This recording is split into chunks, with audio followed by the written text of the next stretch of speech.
Okay, full turn. Everybody wants one. Not real clear what it is. And the biggest mistake that I see people make is they're trying to make a full turn. There's two elements to the mistake that they make.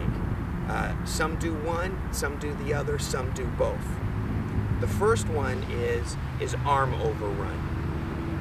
And you all know what that is. The arms keep traveling past the turn, okay? Arms get disconnected from the turn, swing gets too long. Most people can't reconnect, Fred couples notwithstanding. Most people can't reconnect, get the club back down to the ball properly. That's a real common one. Most people talk about that. Most people know that's bad and will advise against doing it. But there's a second, more subtle one that isn't talked about a lot, and I call it rotating out of your tilt. And it's not a reverse pivot, because a reverse pivot is when you shift your weight into your left side and then shift your weight back into your right side. This is something a little different. This is somebody who makes a good takeaway and they've shifted into their right side quite nicely and the backswing looks perfect to right here. And then they're like, okay, I'm gonna make a full turn. Now look, I have tilt away from the target right now. That's gonna give me room to swing my arms with a shallow angle of attack, okay? But watch what happens if you get past what your maximum level of rotation is. Okay? People are gonna say, oh wow, that's a huge turn. It's not a huge turn. Your turn has stopped well before then, and to accommodate that extra swing, the spine starts to work this way. Now your spine either loses all of its tilt away from the target or actually tilts toward the target. Now, if you're in this position, that's a steep angle of attack, and your body is going to react two ways, one of two ways, possibly both of these ways. Number one is it's going to tilt too much back toward, away from the target in order to shallow out that angle of attack. You're going to be stuck, you're going to lose speed.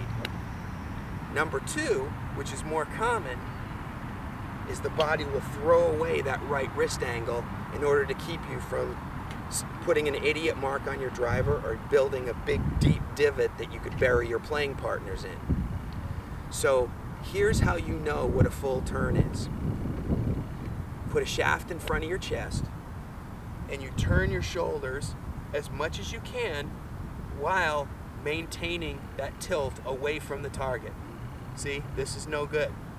Okay, I'm not reverse pivoting because I'm into my right side, but you can see I'm tilted toward the target. So the maximum turn where you're still tilted away from the target, and here's how you know.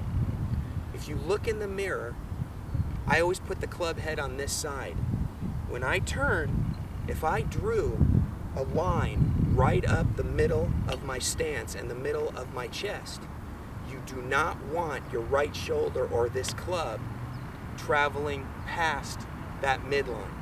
So you want your right shoulder and the club to be closer to your right foot than your left foot at the top of the swing. So as you can see here, I've made an enormous turn, but my right shoulder is closer to my right foot. Whereas now I've rotated out of my tilt, and that right shoulder starts to move over toward the left foot. Loss of power, loss of speed, arms will get disconnected, and even if they don't, you're going to have a steep angle of attack, and what your body does to fix that won't be any good. So again, makes that maximum turn where you're still tilted away from the target, and then extend your arms away from your chest. And that's where your maximum backswing and that's where your full turn is going to be.